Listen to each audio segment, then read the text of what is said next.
On est ravis aujourd'hui d'accueillir sur le plateau de IC1 le chanteur Axel Bauer, Laura Men, ex-membre du groupe Native. Stone est notre invité aujourd'hui. Ça faisait 7 ans que vous n'aviez pas sorti d'album. Qu'est-ce qui s'est passé pendant ce temps-là ? Plein de choses en fait. La Laura des années 2010, qu'est-ce qu'elle a de différent de la Laura Men qu'on connaissait peut-être beaucoup plus dans les années 90 avec Native ? Eh ben, la Laura Men des années 2010 a grandi en fait, voilà. Que vous disent vos fans aujourd'hui quand vous les rencontrez comme à Gerza, ce sera le cas ce week-end ?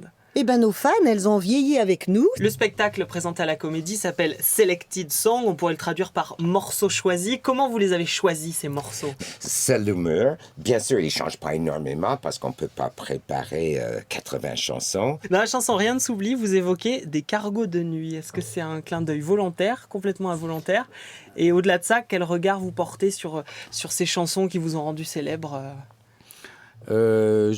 Je suis très fier d'avoir fait Cargo. À l'époque de Native, des chanteuses soul françaises, il n'y en avait pas tant que ça. Aujourd'hui, on a l'impression qu'il y en a un petit peu plus. Est-ce que vous avez l'impression d'avoir impulsé quelque chose, apporté quelque chose à la scène française ? Native a, je pense, a amené vraiment un courant musical qui n'existait pas en France à l'époque. Vous réalisez qu'aujourd'hui, quelque part, les chansons que vous avez interprétées avec Chardenne sont entrées dans le patrimoine de la musique populaire française ? Bah oui, qui aurait dit ça à l'époque ? À l'époque, on nous prédisait des carrières très brèves. Pourquoi est-ce que le grand public, le très grand public, ne vous connaît pas mieux ? Ah, mais ça, c'est un grand débat. Vous avez une demi-heure ? Allez-y, il nous reste 50 secondes. Alors, c'est ça. Très honnêtement, il y a des sonorités qui nous font penser à Noir Désir. C'est un hasard ou c'est une filiation que vous revendiquez ? Alors, c'est les deux. Qu'est-ce qui vous a pris ? C'est la folie bretonisante comme Nolwenn ?